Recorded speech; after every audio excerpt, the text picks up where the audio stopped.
Let's see how to fix this missing DLL problem in just 3 steps. So in the step 1, we have to open this page. The page link is provided in the description. So this has got download button.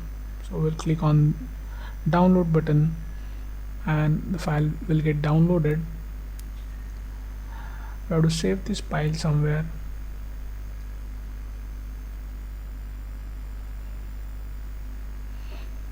Now we'll open the file.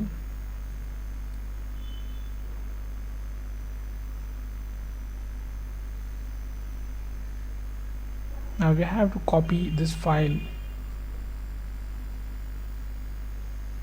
Right click on it and select copy. Then we'll move to the next step.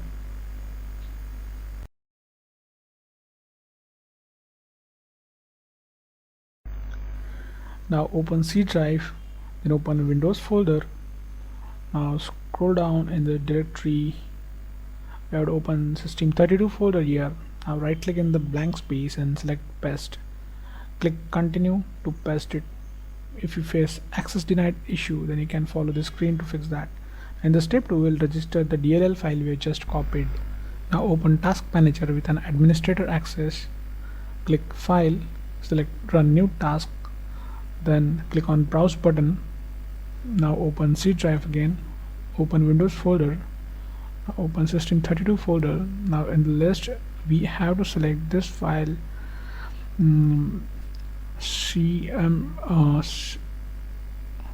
cmd.exe. click OK, select this checkbox and click OK. Now this will open in administrator mode. Just maximize the screen. We have to execute 3 commands here. So first is going to be check disk. Now execute this and type Y. In the next command would be sfc space / scan now. Just execute this, and now while this running in the background, we'll open new command prompt from task manager.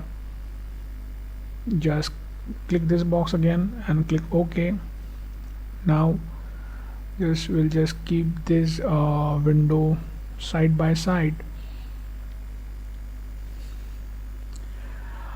So in this command prompt, just type this command carefully. Now just replace your my missing DLL file with the DLL file which we have just copied. Execute it. Now wait this verification completes. Now after everything is done, click start menu and restart it. So before you restart, just hit like the video.